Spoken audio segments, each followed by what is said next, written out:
welcome back everyone. This video is going to be a little bit different. It's on a tr7/tr8.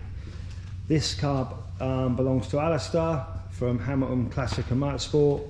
I first started working on this car probably in 2014.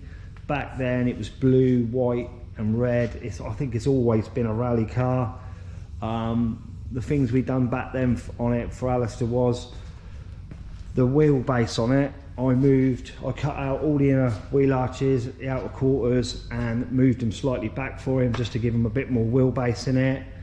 I made the boot floor in it, made where the spare wheel goes and stuff in it, and we done all that. And yeah, and it was about 2014. I had a quick sort of flick through on my phone, and there's a couple of pictures on my phone back then when we sort of had it in here to do that. Since then, Alistair's done various events in it, and he does use it and abuse it. I think the first time I painted it, it was grey with this colour scheme. This bit was grey on here rather than the bronzy colour. Then we changed it to a cream here, and then the last time he's changed it to this. So we have done quite a lot of work on this, and like I say, Alistair does use it and he does abuse it.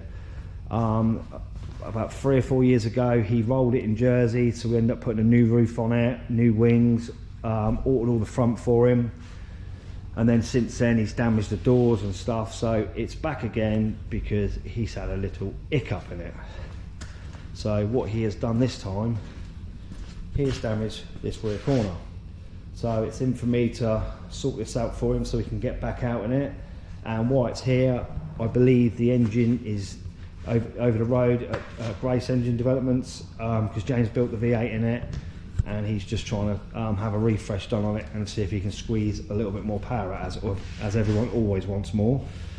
I think originally the car run a 5-speed gearbox, but now Alistair's got a sequential in it, so it has been a rally car as far as I know most of its life, so it has had a lot of abuse. So there is a little bit of filler in it over the years, because obviously it has been damaged quite a lot over the past, but they are quite claustrophobic inside when all the seats in it. So if you don't like tight spaces, these probably are not the cars for everyone, but they are different than an Escort, because when you're on the rally stage it is quite nice to hear a V8 roaring around and see this going around rather than your average Escort that everyone has.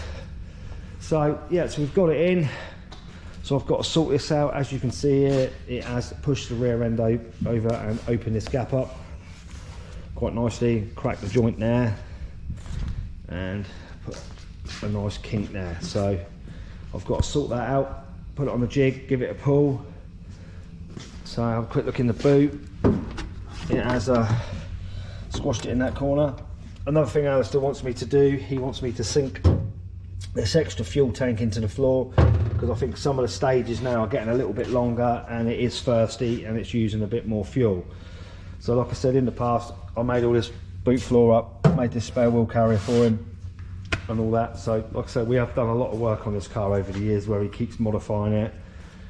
The boot lids wasn't the first one I've done. He's got this one now with a ducktail on it, so that's got a little bit of damage there to do. And I do believe in the past the bonnet's changed, it's got more vents and stuff in the bonnet. So I think Alistair actually sells these bonnets, I do believe, with these vents in, because Alistair's quite into his TR7s. He has got one that's got a Mazda conversion in that he does, and also one with a Lexus V8 in it that he does conversion kits for. So Alistair is the man for your TR stuff, especially the TR7s. So this video is literally going to be about me repairing this for him and getting it back up so he can get out on the events and enjoy himself. So I've given the TR a pull and cut the rear corner out of it. I've still got a bit of work to do on this corner, hammering up and stuff like that. But the reason the gap would open up this side was because the boot lid had embedded itself in here and here, so that had pushed it over. So I've now pulled that back over, so we've got that gap shut up. I've cut a hole in the floor to take the new tank weld that I've just made. I've just spot welded that up, so now I'm going to put that into there and I want to do that before I start enclosing all the back of this up, and then I can sort of address this corner. But I will show you what Alistair's given me to fix this. So as you can see, he hasn't given me a lot, and to be honest, whoever cut this to start with was going to give me less, because they started cutting it here, as you can see, but decided to give me a little bit more. But what I have got, it's got a bit of rust in it, so I've got to now clean this up and then unpick what's left of the other car on it, and then make up some new bits, and then see what we can do to get that back into there. But first I'm going to weld that tank well in there, so that's what I'm going to do now. So I've welded all the tank well in and cleaned all the welds off. One of the other jobs Alistair's asked me to do is put some riv nuts around the outside of it. So I've marked up where I want to put the riv nuts. I've put quite a few of them in already, but how I'll do it, I'll grab my centre punch, which is the spring loaded ones, on the mark, down, and then drill the hole to the size of the riv nuts. I use a Wortham riv nut gun because I think this is one of the best ones on the market. So you wind the riv nut on, and the reason I like this one is because once you put it in the hole like that, you've got a ratchet on it, and you can feel the tension that you're getting up on the riv nut. You know when it's crushed up really nice. Some of the other pump action ones are not quite as nice. Really wind these in, make sure they're really nice and crushed. Like that, it's nice and tight, it's crushed. Release it back off. Wind it out. And then, hopefully, we have a riv nut. So there's your riv nut, lovely. So I'm going to do the next one, which is the last one, and then get on with the next bit of this. So I've cleaned up Alistair's panel, cut out the rust in the bottom of here, made a new panel up and welded that in. Same along here, so I've made this up, cut all that in, welded that in. So now that's all the rust taken out the bottom of it. So I'm going to get it fitted in the car, get all the joints cut and get it welded in.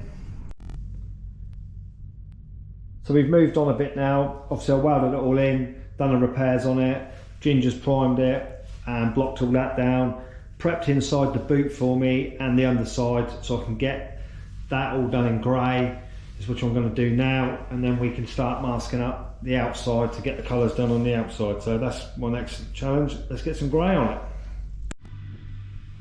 So I've painted the inside and underneath grey, and I've also put a bit of white on the quarter panel for the white stripe.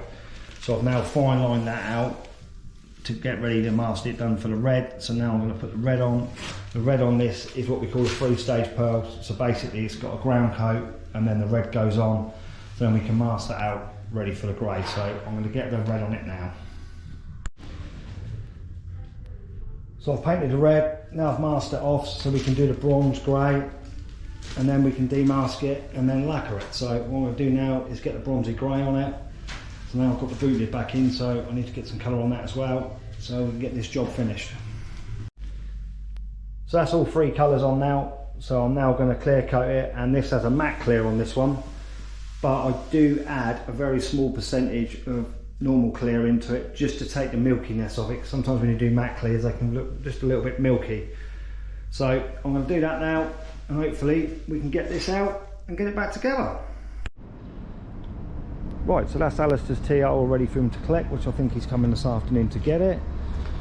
So I'll just have a quick walk around with you. So there's the gap now that was all sort of wide and horrible now, so that's all alright. And the kink that was on this side is obviously all gone, that's all done. I'll show you inside the boot. So the boot, we've done all like say grey in there. And there's the tank well that he wanted put in, so that's all done. And there's obviously all the stripes back on it down the side. I've put the wheel arch on it for him, so we had to repair that and paint that as well for him. So hopefully that's it. We won't see this for a while, but Alistair has got a rally in a couple of weeks for 3 weeks, so hopefully nothing happens there and we get to see it back again. So, which, to be honest, we don't want, and nor does he. So thanks for watching this video. If you could leave the word TR in the comments, it would be great, and also if you could subscribe, we would really appreciate it. So once again, thanks for watching it. Catch you on the next one.